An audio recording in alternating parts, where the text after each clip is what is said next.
कब जन्म लेता है, कब उड़ना सीख जाता है, कब घोंसला बना लेता है, कब अपने अंत को पाता है, ये हम में से कोई भी नहीं जानता। किंतु पक्षी एक बात अवश्य जानता है कि संसार में वो कुछ भी करे, इस संसार को उससे कोई अंतर नहीं पड़ेगा। अब हम क्या करें? कोई भी कार्य करते हैं तो हम सोचते हैं कि ये कार्य करते हुए यदि संसार ने मुझे देख लिया तो पता नहीं संसार क्या सोचेगा, पता नहीं मेरी छवि कैसी बन जाएगी, पता नहीं क्या होगा, आदि इत्यादि इन विचारों में वो खो जाता है। कुछ इस प्रकार खो जाता है कि इस वर्तमान के कर्म का, इस जीवन की यात्रा का, उस समय का आनंद उठाना वो भूल जाता है। अब देखिए पक्षी क्या करता है, उसका कर्म है गाना चहकना। वो पक्षी गीत गाता है, कोई उस गीत को सुने या ना सुने, कोई सुन भी रहा है या नहीं, उस बात से उस पक्षी को कोई अंतर नहीं पड़ता। वो पक्षी तो अपना कर्म करता जाता है।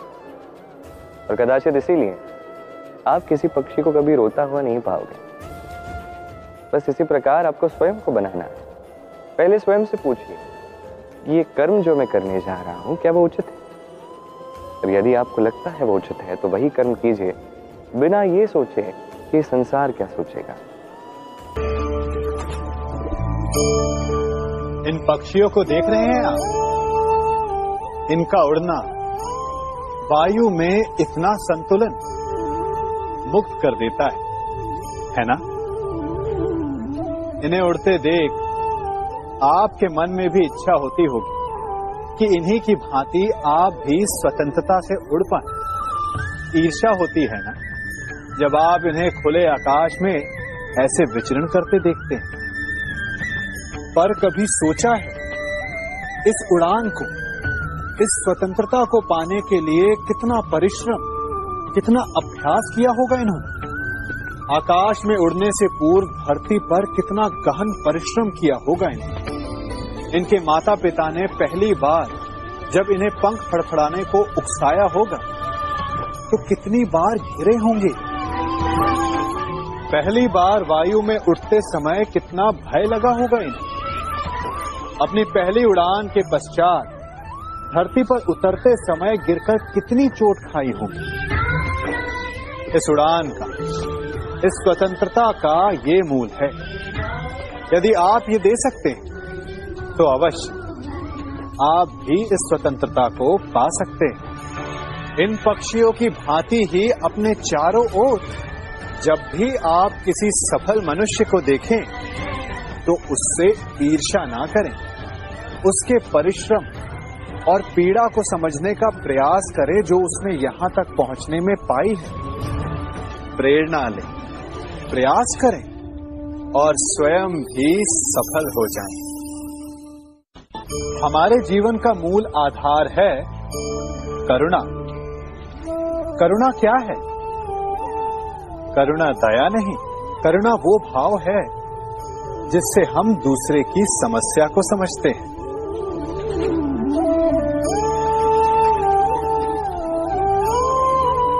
उसकी कठिनाई को अनुभव करते हैं। इस संसार में सारे संघर्षों का मूल है एक दूसरे की परिस्थिति को ना समझना, और इस समस्या का हल है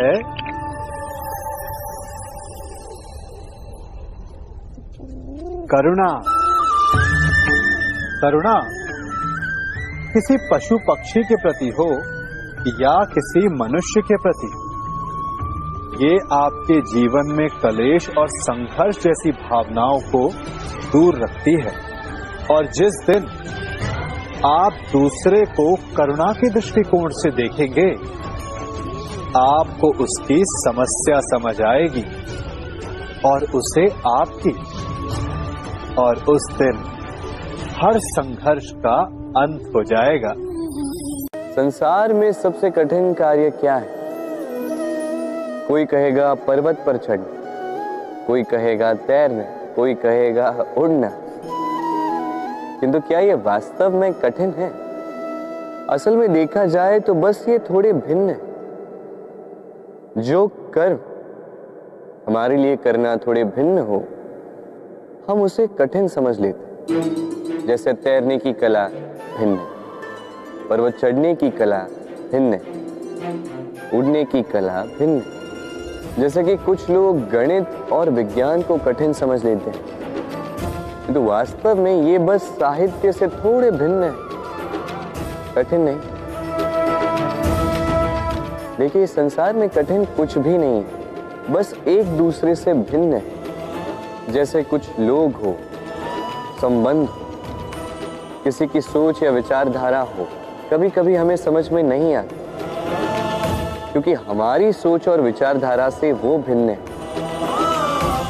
किंतु यदि ये समझ लिया जाए कि वो कठिन नहीं, बस थोड़े भिन्न है, तो अनेकों संबंधों को बचाया जा सकता है। राधा मुझसे कई बार पूछती है, ये मोह और प्रेम में अंतर क्या है? दाऊ भी समझ नहीं पाती। आपके मन में भी ये प्रश्न चल रहा होगा कि अंतर क्या है इस मोह में और इस प्रेम में। चलिए, बड़ी सरलता से मैं आपको ये समझा देता हूं। एक और स्मरण कीजिए एक मछली का, जो जल में रहती है, वहीं क्रीड़ा करती। कभी गर्मी के कारण यदि वो जल सूखने लगे तो वो उसे छोड़कर नहीं जाती, वहीं रहती।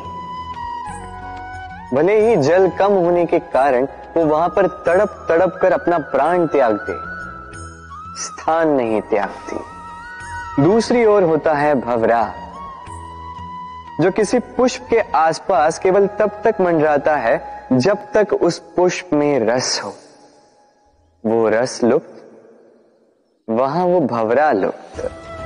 तो जो अंतर एक भंवरे में और मछली में, वही अंतर है मोह में और प्रेम में।